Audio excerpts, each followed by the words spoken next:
समरसता ही संकल्पना आंबेडकर वादामध्ये बसत नाही। या देशामध्ये समरसता नव्हे, समता प्रस्थापित झाली पाहिजे। केवळ बाबासाहेबांच्या संस्थात्मक रचना उभ्या करायच्या आणि त्या संस्थात्मक रचनांमध्ये बाबासाहेब आंबेडकरांनी समताधिष्ठित समाजाचं पाहिलेलं स्वप्न याच्या विरोधात विचार कार्य करायचं। त्यातूनही सिद्ध होतं की त्यांच्या मनामध्ये कुठेही बाबासाहेब आंबेडकरांबद्दल आदरभाव अजिबात नाही। अमित शहांना म्हणजे असं विचारणार आहे, मिस्टर अमित शहा, तुमच्या मनामध्ये खरंच बाबासाहेबांच्या बद्दल आदरभाव आहे का? की अमित शहांनी हिंदू कोड बिल हा शब्द सुद्धा राजीनाम्याच्या संदर्भात का वापरला नाही? म्हणजे बाबासाहेब आंबेडकरांचा राजीनामा असं म्हटलं की त्यांचं वाचन करणारी माणसं, बाबासाहेबांबद्दल भाव मनात असणाऱ्या व्यक्ती लगेचच म्हणतात की हिंदू कोड बिल। असं असताना अमित शहा मात्र हिंदू कोड बिलाचं नाव सुद्धा घेत नाहीत। हिंदू कोड बिल म्हणजे नवीन काही नाही, या दोनच गोष्टी आहेत, एक कोडिफिकेशन आणि दुसरं मॉडिफिकेशन। बाबासाहेब सांगतात की या देशामध्ये कोडिफिकेशनला विरोध झाला नाही, विरोध झाला तर मॉडिफिकेशनला। तो राजीनामा याहीसाठी महत्वाचा होता, तो हिंदू कोड बिलासाठी दिला ही एक गोष्ट।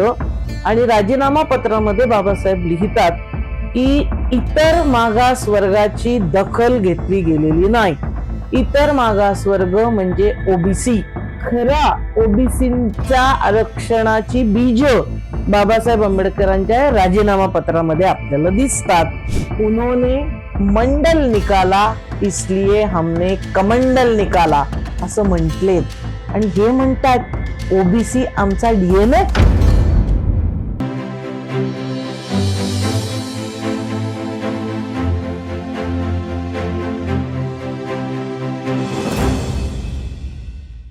सत्य की जय हो।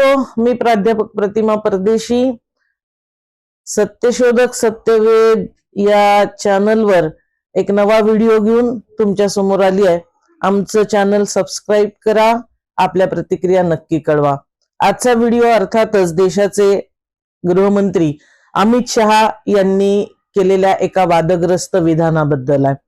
मान्यवर, अभी एक फैशन होगा, आम्बेडकर आम्बेडकर आम्बेडकर आम्बेडकर आम्बेडकर आम्बेडकर। इतना नाम अगर भगवान का लेते तो 7 जन्मों तक स्वर्ग मिल जाता।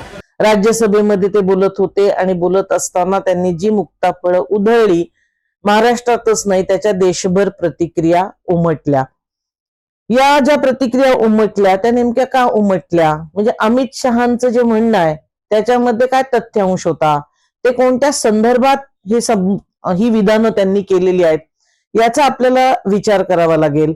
आणि तो विचार करत असताना अगदी पहिली प्रतिक्रिया आपली येते की जगाच्या पातळीवर हिटलरनं ज्या नीतीचा वापर केलेला होता आणि समाजात एक कुप्रबोधन केलं, त्या नीतीचं नाव होतं गोबेल्स नीती। म्हणजे खोटं बोला आणि इतक्या वेळा बोला की ते खोटं माणसाला खरं वाटायला लागतं।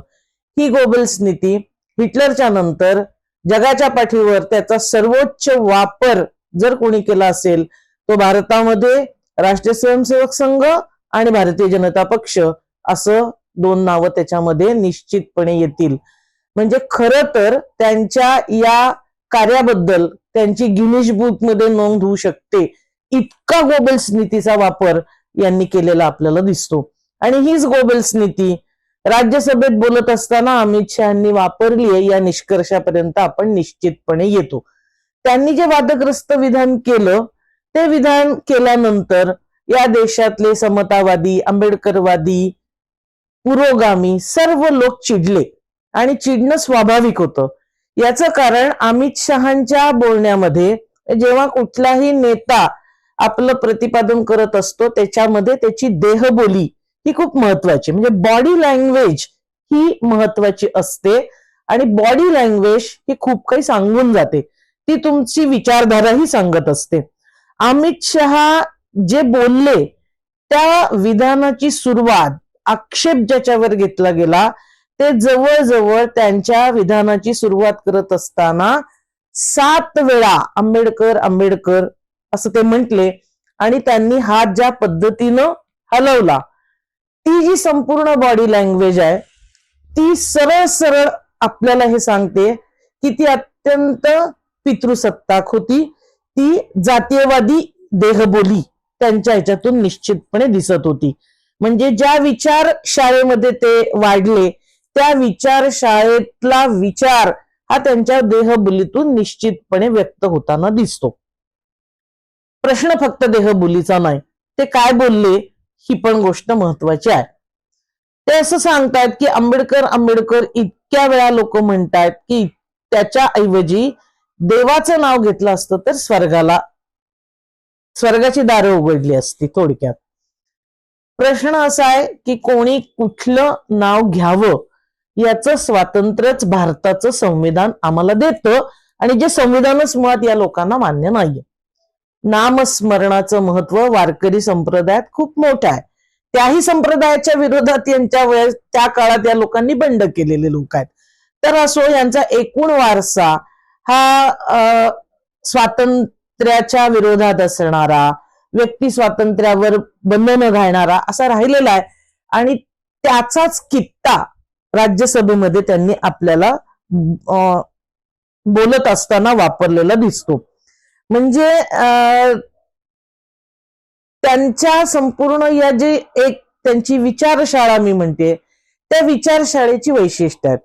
म्हणजे ते इतिहासाचं विकृतीकरण सातत्यानं करतात. ते इतिहासाला तोडून मोडून मनोरंजक पद्धतीनं अत्यंत साध्या साध्या भाषेत अत्यंत साधी उदाहरणं घेऊन समाजामध्ये कुप्रबोधन आणि विषाची द्वेषाची बीज, परधर्म द्वेष, स्त्रियांच्या बद्दलचा दुजाभाव ही सर्व मूल्य ते सातत्यानं समाजात मांडतात आणि एक दिशाभूल करतात आणि त्याच पद्धतीची दिशाभूल, त्या पद्धतीचा एक द्वेष विशिष्ट जाती जमातींबद्दलचा, धर्मियांबद्दलचा व्यक्त करण्याची त्यांची जी परंपरा आहे ती या वक्तव्यामध्ये शहांच्या निमित्तानं पुढे आलेली आपल्याला दिसते. अमित शहांनी जे संपूर्ण त्यांचं भाषण केलेलं आहे तर त्याच्यामध्ये काही गंभीर मुद्दे त्यांनी निश्चितपणे उपस्थित केलेले आहेत आणि त्या गंभीर मुद्द्यांमध्ये त्यांनी पहिला प्रश्न जो उपस्थित केलेला आहे की डॉक्टर बाबासाहेब आंबेडकर यांच्याबद्दल तुम्ही इतके वेळा नामोल्लेख करता, परंतु तुमच्या मनामध्ये त्यांच्याबद्दल कोणता भाव आहे. म्हणजे त्यांनी हिंदीत प्रश्न विचारला की उनके प्रति क्या भाव आपके मन में है. ते ज्यांच्या विरोधात आहेत त्यांना तो प्रश्न ते विचारतायत. खरं तर आम्हाला असं वाटतं की हा प्रश्न ते ज्या अधिकारात इतरांना विचारतायत तोच प्रश्न त्यांना, त्यांच्या मातृसंघटनांना आणि त्यांच्या राजकीय पक्षाला आपण विचारला पाहिजे की तुमच्या मनाबद्दल डॉक्टर बाबासाहेब आंबेडकरांबद्दल नेमका आदरभाव आहे का? तुम्ही त्यांना मानता का? त्यांचे विचार मानता का? आणि त्याचं स्पष्टीकरण देत असताना अमित शहांनी 2 उदाहरणं सांगितलेली आहेत. ते असं म्हटले की हो, इतरांपेक्षा आम्ही खरे आंबेडकरांबद्दल भावना असणारे, भाव व्यक्त करणारे लोक आहोत. आणि का तर आम्ही अमुक ठिकाणी स्मारक बांधलं, अमुक ठिकाणी स्मारक बांधलं, अमुक ठिकाणी स्मारक बांधलं. स्मारक बांधणं, इमारती उभ्या करून त्याच्यावर बाबासाहेब आंबेडकरांचं नाव देणं ही गोष्ट महत्वाची असते, परंतु तो आंबेडकरवाद नाही. केवळ बाबासाहेबांच्या संस्थात्मक रचना उभ्या करायच्या आणि त्या संस्थात्मक रचनांमध्ये बाबासाहेब आंबेडकरांनी स्वप्न पाहिलेली लोकशाही, बाबासाहेब आंबेडकरांनी समताधिष्ठित समाजाचं पाहिलेलं स्वप्न याच्या विरोधात विचार कार्य करायचं हा मनामध्ये भाव असण्याची गोष्ट नाही. विद्यापीठ स्थापन करायची, पण विद्यापीठांमध्ये राष्ट्रीय स्वयंसेवक संघाच्या लोकांना नियुक्त्या द्यायच्या, मग OSD म्हणून द्यायच्या, विशेष अधिकारी म्हणून द्यायच्या. म्हणजे खुद्द बाबासाहेबांचा विचार मारण्याचं काम करणारी लोक नियुक्त करायची. अशा संस्था काय कामाच्या? बाबासाहेबांबद्दल आदरभाव मनात आहे याचं दुसरं उदाहरण अमित शहांनी असं दिलं की आम्ही 14 एप्रिल बाबासाहेबांच्या जयंती दिवसाला समरसता दिवस म्हणून घोषित केलंय. हा तर आणखीन गंभीर गोष्ट आहे, गंभीर अपराध आहे. याचं कारण असं, बाबासाहेब आंबेडकरांचं तत्वज्ञान, त्यांचा संपूर्ण विचार समता प्रस्थापित करण्यासाठी आहे. म्हणजे बाबासाहेब आंबेडकरांचा आर्थिक विचार तुम्ही समजून घ्यायला गेलात की इथे आर्थिक स्वातंत्र्य, इथे अर्थव्यवस्थेमध्ये काय बदल पाहिजे, अर्थव्यवस्थेमध्ये मूळ अडथळा काय, कोणती विषमता, कोणतं शोषण. बाबासाहेब सांगतायत जाती व्यवस्था संपल्याशिवाय एक मुक्तिदायी वातावरण आपल्या देशात निर्माण होऊ शकत नाही.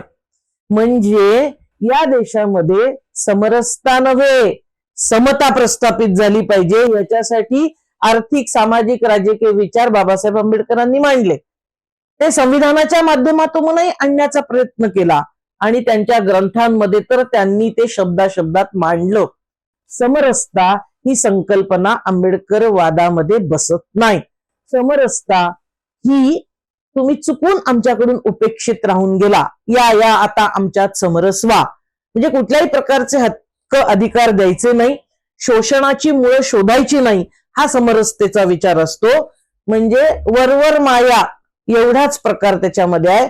बाबासाहेब आंबेडकरांनी समता प्रस्थापित करण्यासाठीचा मूलभूत विचार केलेला दिसतो आणि म्हणून त्यांच्या जयंतीचा दिवस समरसता दिवस नाही, खरं तर समता दिवस असला पाहिजे. परंतु समरसता हा शब्द त्यांच्या सोबत जोडून बाबासाहेब आंबेडकरांचं ब्राह्मणीकरण करण्याचा प्रयत्न या प्रतिगामी छावणीनं सातत्यानं केलाय. अमित शहा त्याच उदाहरण आपल्याला या त्यांच्या भाषणामध्ये देताना दिसतात. ते झालं आम्ही किती आंबेडकरवादी सांगत असताना त्यांनी दिलेली उदाहरणं, आणि त्यातूनही सिद्ध होतं की त्यांच्या मनामध्ये कुठेही बाबासाहेब आंबेडकरांबद्दल आदरभाव अजिबात नाही. कुठेतरी काँग्रेसला चिमटीत पकडायचंय, त्यांच्या विरोधात अपप्रचार करायचंय. इतकं थुकरट, इतकं छोटं कारण आहे बाबासाहेबांचं नाव घेण्याचं. हा एक विचित्र प्रकार, हा विचित्र वैचारिक गोंधळ आज आपल्याला समाजात घडताना दिसतोय. मुद्दा आहे की आज आम्ही अमित शहांना म्हणजे असं विचारणार आहे, मिस्टर अमित शहा, तुमच्या मनामध्ये खरंच बाबासाहेबांच्या बद्दल आदरभाव आहे का? बाबासाहेबांच्या बद्दल विचार करायचा झाला तर ठोकपणे आपण काय म्हणू शकतो की हो, माझ्या मनात बाबासाहेब आंबेडकरांबद्दल आदरभाव आहे, म्हणजे मी काय करते. म्हणजे तुम्ही जो विचार करता तो तुमच्या व्यवहारातून दिसला पाहिजे. मी जर बाबासाहेब आंबेडकरांबद्दल आदरभाव व्यक्त करत असेल तर मला संविधानाचा सन्मान केला पाहिजे, मला बाबासाहेबांच्या विचार लेखनाचा सन्मान केला पाहिजे. तो आज समजून घेऊन आजच्या काळात तो आत्मसात करून व्यवहारात आणला पाहिजे. आम्ही अमित शहांना प्रश्न विचारू इच्छितो की राज्यघटनेचे शिल्पकार असणाऱ्या भारतरत्न डॉक्टर बाबासाहेब आंबेडकर यांच्याबद्दल तुमचं नेमकं काय म्हणणं आहे? तुमच्या विचारशाळेचं, हो RSSचं नेमकं काय म्हणणं आहे? म्हणजे जेव्हा भारताचं संविधान बनत होतं ते एका दिवसात बनलेलं नाही, एक मोठी प्रक्रिया त्याच्या भोवती घडलेली आहे इतिहासामध्ये, हे आपण पाहिलं.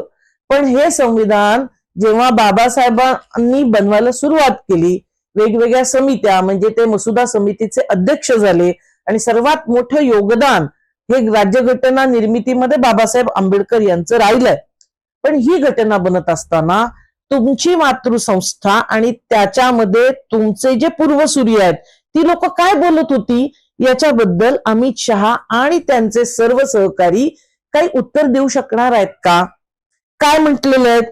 म्हणजे ही संपूर्ण राज्यघटना बनत असताना एक एक म्हणजे असं म्हटलं गेलं, मी वाचून तुम्हाला दाखवू शकते. ते असं म्हटलेत, पहिले जे विचार आहेत यांचे संविधानाबद्दलचे जे अजिबात लपून राहिलेले नाहीत, त्यांचे प्रातस्मरणीय असणारे गोळवलकर गुरुजी, हो बंच ऑफ थॉट लिहिणारे, ते या संविधानाबद्दल काय बोलले? ते असं म्हटले, आपलं म्हणावं असं संविधानात काहीच नाही.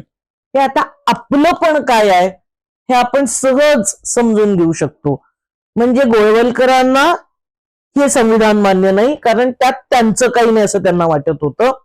दीनदयाळ उपाध्याय, आता त्यांच्या जयंतीला मोदी सरकार सुट्टी वगैरे देतं, हे दीनदयाळ उपाध्याय काय म्हणाले? ते असं म्हटले, भारतीय घटनेचा आधार पश्चिमेचं ज्ञान आहे.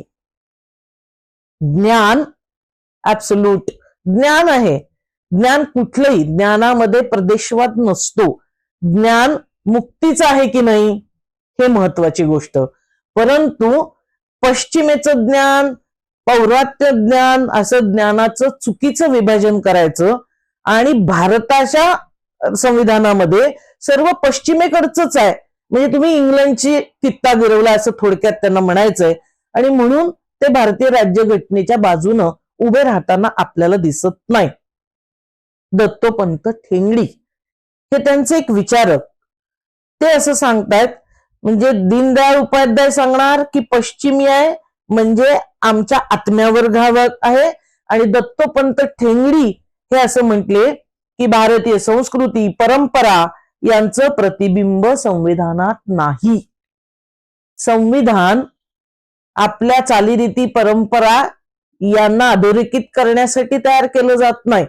संविधान भारतामध्ये राहणाऱ्या सर्व नागरिकांचा समान विकास व्हावा, ज्या आमच्या चुकीच्या परंपरा आहेत त्या बाजूला ठेवून नव्या समतावादी संस्कृतीचा आम्ही उद्घोष करावा, यासाठी सर्व लोकांचं नियमन व्हावं, कायद्याचं राज्य अस्तित्वात यावं, न्यायालयानं त्यांची भूमिका अदा करावी, यासाठी संविधान आहे. यांना संविधान संस्कृती आणि परंपरांच्या जतनाचं साधन वाटतं. इतकं संविधानाच्या थोर अभ्यासक हे होऊन गेलेले आहेत, आणि ज्यांनी संविधान निर्मितीच्या काळातच संविधानाला एक आव्हान आणि विरोध आपल्याला केलेला दिसतो. या सर्वांचीच मतं अमित शहा अमान्य करतायत का? जेव्हा ते असं म्हणतायत की आम्ही संविधानाच्या बाजूच आहेत, त्यांच्या भाषणात हे वक्तव्य आहे की आम्ही संविधानाच्या विरोधात नाही. हे ते मागच्या झालेल्या नुकत्याच लोकसभेमध्ये पण बोलले, लोकसभेच्या निवडणूक प्रचारात बोलले, आता विधानसभेच्या निवडणूक प्रचारात बोलले, आम्ही संविधानाच्या बाजून आहोत. मग तुम्ही संविधानाच्या बाजून असाल तर दीनदयाळ उपाध्याय, दत्तोपंत ठेंगडी, गोळवलकर गुरुजी यांचे संविधानाबद्दलचे विचार तुम्हाला मान्य आहेत का की मान्य नाहीत, हेही एकदा अमित शहानी जाहीर केलं पाहिजे. अमित शहानी दुसरा मुद्दा भाषणामध्ये घेतलाय त्यांच्या वक्तव्यामध्ये, भारतरत्न डॉक्टर बाबासाहेब आंबेडकर मी म्हणतेय, अमित शहा म्हटलेले नाही. त्यांनी सुरुवातीला एकेरीच उल्लेख केलेला आहे. मनात भाव नसेल तर एकेरी उल्लेख येणारच. बाबासाहेब आंबेडकरांनी राजीनामा का दिला याच्याबद्दलची 3 कारणं त्यांनी दिलेली आहेत. पण ती 3ही कारणं आपण जर बाबासाहेब आंबेडकरांचं संपूर्ण चरित्र आणि इतर ग्रंथ सगळे वाचले, पत्रव्यवहार वाचला, तर आपल्या लक्षात येतं की बाबासाहेब आंबेडकरांनी जो राजीनामा लिहिलाय, जो प्रसिद्ध आहे, त्याच्यावरच्या प्रतिक्रिया प्रसिद्ध आहेत, त्या अमित शहा सांगतात तशा अर्थातच नाही. बाबासाहेब आंबेडकरांनी इतरत्र जे बोललं त्याची जोडणी करून, म्हणजे एक बनी बनाई सगळी बात अमित शहानी आपल्या पुढे आणलेली आहे. बाबासाहेब आंबेडकरांनी राजीनामा जो लिहिला, तो लिहित असताना मुख्य त्यांचा भर हा हिंदू कोड बिल भारताच्या संसदेमध्ये मंजूर होऊ शकत नाही असा निरोप त्यांना काँग्रेसकडनं मिळाल्यानंतर त्यांनी राजीनामा देण्याचं ठरवलं, आणि राजीनामा पत्रात त्याची सविस्तर तशी कारण मीमांसा केली. आणि त्यामध्ये तो राजीनामा याहीसाठी महत्वाचा होता, तो हिंदू कोड बिलासाठी दिला ही एक गोष्ट, आणि राजीनामा पत्रामध्ये बाबासाहेब लिहितात की इतर मागास वर्गाची दखल घेतली गेलेली नाही. इतर मागास वर्ग म्हणजे ओबीसी. म्हणजे आज भाजप मोठे दावे करत सांगते की आमचा डीएनएच ओबीसीचा आहे, परंतु खरा ओबीसीच्या आरक्षणाची बीज बाबासाहेब आंबेडकरांच्या राजीनामा पत्रामध्ये आपल्याला दिसतात. त्यांनी ती भूमिका आपल्याला घेतलेली दिसते. पण या हिंदू कोड बिलाबद्दल अमित शहा आणि त्यांच्या सर्व विचार शाळेतल्या लोकांचं म्हणणं काय आहे, काय यांनी त्यावेळेस भूमिका घेतल्या होत्या, हेही या निमित्तानं पाहिलं पाहिजे. म्हणजे मूळ प्रश्न हाच आहे की अमित शहानी हिंदू कोड बिल हा शब्द सुद्धा राजीनाम्याच्या संदर्भात का वापरला नाही. म्हणजे बाबासाहेब आंबेडकरांचा राजीनामा असं म्हटलं की त्यांचं वाचन करणारी माणसं, बाबासाहेबांबद्दल भाव मनात असणाऱ्या व्यक्ती लगेचच म्हणतात की हिंदू कोड बिल. असं असताना अमित शहा मात्र हिंदू कोड बिलाचं नाव सुद्धा घेत नाहीत. याच्या मागची कारणं आपण नीट समजून घेतली पाहिजे. ती स्पष्ट आहेत. हिंदू कोड बिलाबद्दलचा संपूर्ण वाद हा 1949 या वर्षामध्ये म्हणजे एक मोठं वैचारिक वादळ भारताच्या केंद्रस्थानी राजधानीच्या ठिकाणी आपल्याला चालू असलेलं दिसतं. हिंदू कोड बिलाचा संपूर्ण इतिहास, त्याची मांडणी आणि त्याचा संसदेपर्यंतचा प्रवास याच्या संदर्भात मी स्वतः डॉक्टर आंबेडकर आणि स्त्री मुक्ती, हिंदू कोड बिल ते ऑनर किलिंग किंवा राज्यघटना फेराडाव्यामागील ब्राह्मणवाद अशा वेगवेगळ्या पुस्तकांमध्ये मी त्याच्याबद्दल सविस्तर लिहिलंय. जाणकाराने ते नक्की वाचावं. पण मुद्दा हिंदू कोड बिलाचा काय होता? हिंदू कोड बिल म्हणजे बाबासाहेब आंबेडकरांनी सिद्धार्थ लॉ कॉलेजमध्ये विद्यार्थ्यांपुढे व्याख्यान दिलं. हिंदू बिल काय करू इच्छिते हा त्यांचा विषय होता आणि बाबासाहेब आंबेडकर अत्यंत सूत्रबद्ध पद्धतीनं हे विद्यार्थ्यांना समजून सांगतात की हिंदू कोड बिल म्हणजे नवीन काही नाही. या दोनच गोष्टी आहेत, एक कोडिफिकेशन आणि दुसरं मॉडिफिकेशन. कोडिफिकेशन म्हणजे काय की भारतामध्ये जे वेगवेगळे कस्टमरी लॉ होते, वेगवेगळे कायदे होते, मित्राक्षरा दायभागा, त्या कायद्यांचं एकत्रीकरण म्हणजे कोडिफिकेशन. ते एकाखाली एक मांडणं, त्या कायद्यांबद्दल बोलणं, हे कोडिफिकेशन मध्ये झालं. आणि मॉडिफिकेशन याचा अर्थ जे कायदे नव्यानंच तयार केले गेले.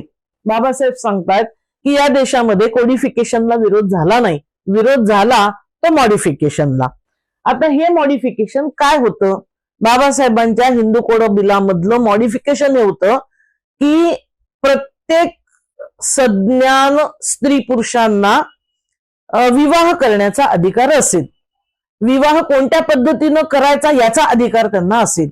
म्हणजे ज्या स्त्री पुरुषांना असं वाटतं की आम्हाला वैदिक पद्धतीनं विवाह करायचा आहे, देवा ब्राह्मणाच्या साक्षीनं विवाह करायचा आहे, त्यांना ती मुभा असेल. हे कोडिफिकेशन. पण मॉडिफिकेशन ज्यांना करार पद्धतीनं मॅरेज ऍक्ट नुसार करार करून लग्न करायचंय अशांना कोर्ट मॅरेज सुद्धा करता येऊ शकतं. हे मॉडिफिकेशन आहे. जर स्त्री पुरुषांचं लग्न झालेलं आहे आणि त्यांचं पटत नसेल तर घटस्फोट घेण्याचा अधिकार राहील. मालमत्तेमध्ये स्त्री पुरुषांना समान अधिकार राहील. दत्तक घेण्यासंदर्भातलं हिंदू कोड बिल म्हणजे हिंदू कोड बिल विवाह, वारसा, घटस्फोट आणि दत्तक या 4 मुद्द्यांभोवती आपल्याला त्याचं सूत्र गुंफलं गेलेलं दिसतं. आणि यातल्या कोडिफिकेशनला सनातन्यांचा विरोध नव्हता, पण मॉडिफिकेशनला सर्व सनातन्यांनी विरोध केला. बाबासाहेबांनी पंडित नेहरूंशी जो संवाद केलाय, जे वाटाघाटी केल्या, जी बोलणी केली आहे, त्याच्यामध्ये हिंदू कोड बिल तुम्ही पास केलं पाहिजेत असे नेहरूंशी त्यांचं बोलणं झालेलं आहे. पण प्रत्यक्ष इतिहास आपल्याला सांगतो की ऐन वेळेस त्यांनी ती माघार घेतलेली आहे. पण हे हिंदू कोड बिल पास होण्यासाठी सर्वात जास्ती आग्रही बाबासाहेब आंबेडकर होते. पण या हिंदू कोड बिलाला विरोध करणारी माणसं कोण होती? हे अमित शहांनी राज्यसभेत हे वक्तव्य करत असताना लक्षात घ्यायला पाहिजे. त्यांनी जे वक्तव्य केलं त्याच्यातून जे विचारवादळ उठलं त्याच्यातून सुद्धा आपल्याला हे लक्षात घेतलं पाहिजे की हिंदू कोड बिलाचे नेमके विरोधक कोण होते. ते विरोधक होते, पहिली गोष्ट हिंदू कोड बिलाच्या संदर्भातला रामलीला मैदानात दिल्लीमध्ये मोर्चा आंदोलनं ही केली गेली. ही आंदोलनं करणाऱ्यांमध्ये पुढाकार कोणाचा नेमका होता?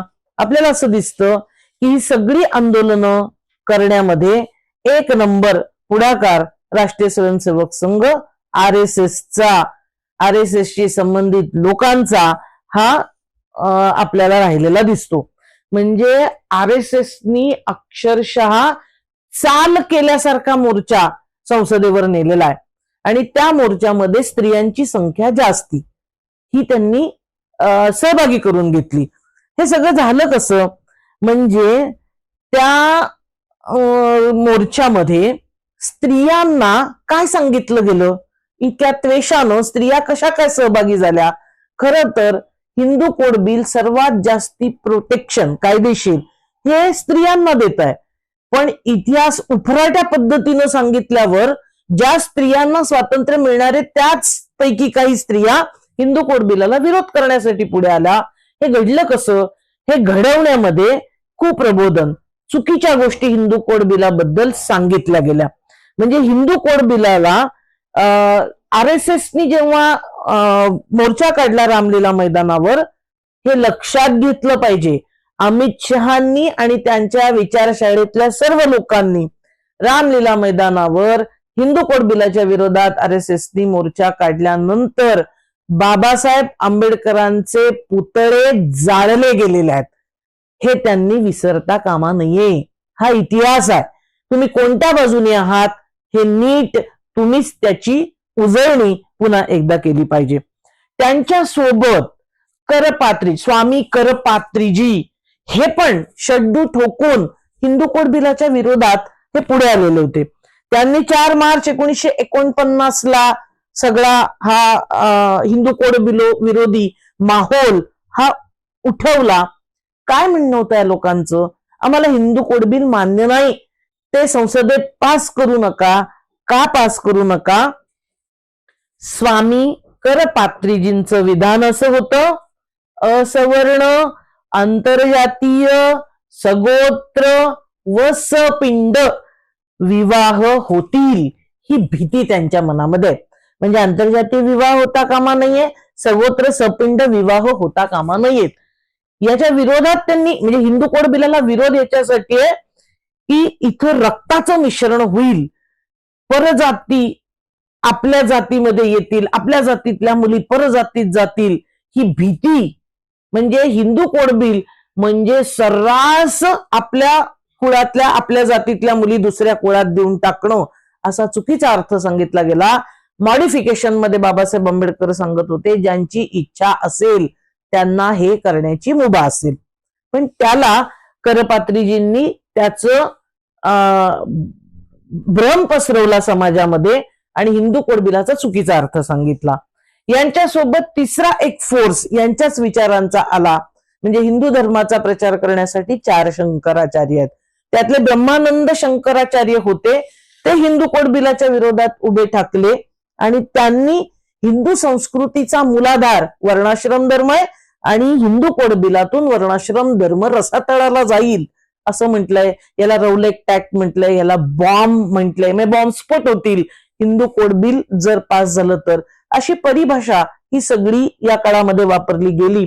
आणि जे करपात्रीजी होते त्यांची विधानं आज जर आपण पाहिली तर ते काय म्हटले माहिती आहे? ते म्हणतात घटस्फोटानं पातिव्रत्य भंगेल. हा भ्रम स्त्रियांमध्ये त्यांनी पसरवला. हे खोटं सांगितलं त्यांनी स्त्रियांना की तुमचं पातिव्रत्य भंगेल जर हा कायदा आला तर. आणि म्हणून स्त्रिया हिंदू कोड बिलाच्या विरोधातल्या मोर्चाला सहभागी झालेल्या आपल्याला दिसतात. करपात्रीजींनी असंही म्हटलं, म्हणजे आज जे लाडली बहिणा लाडकी बहीण वगैरे करत मध्य प्रदेश महाराष्ट्र इथे सत्तेमध्ये आलेत त्यांच्या पूर्वसुरींनी काय म्हटलं? बहिणींना संपत्तीत वाटा मिळाल्याने आपसात बखेडे निर्माण होतील.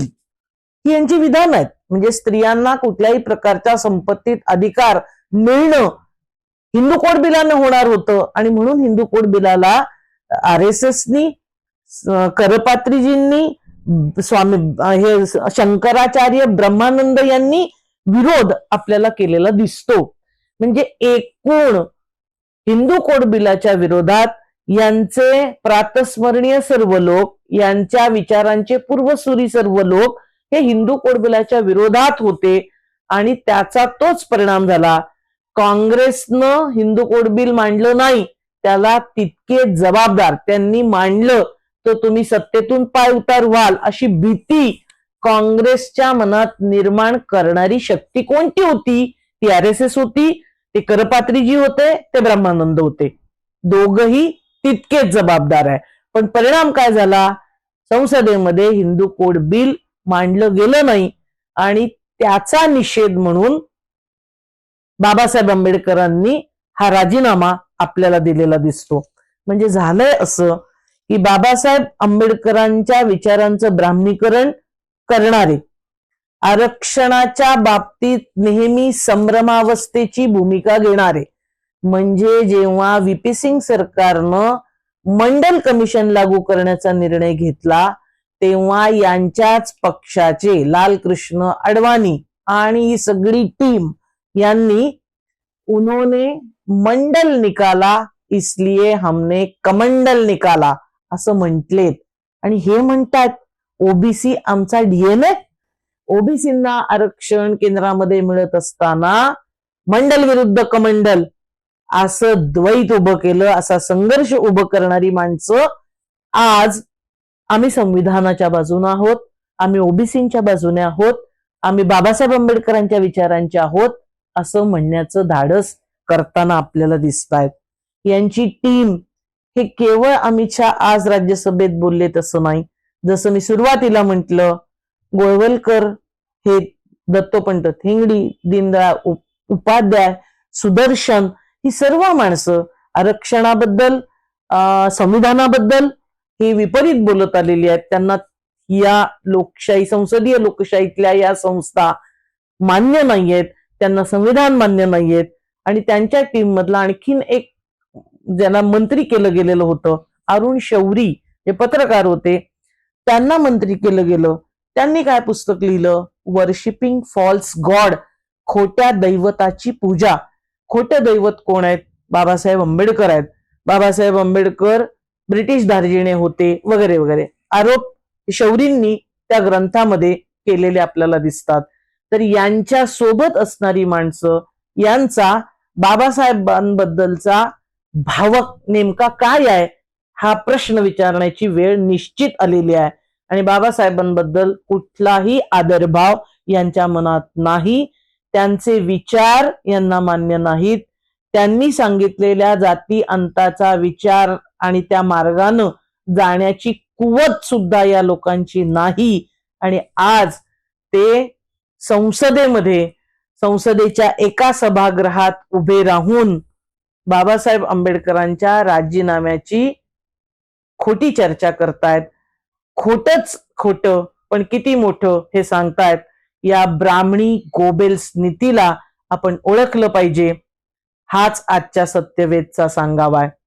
अमित शहाच्या निमित्तानं बाबासाहेब आंबेडकरांच्या राजीनाम्याची चर्चा होत राहिली पाहिजे. त्याच्यातून आपण आपलं समाजकारण, राजकारण अधिक सघनपणे पुढे घेऊन जाऊयात. आजचा हा व्हिडिओ आपल्याला कसा वाटला हे नक्की आपल्या प्रतिक्रिया कळवा. आमचं चॅनल सबस्क्राईब करायला विसरू नका. सत्य की जय हो.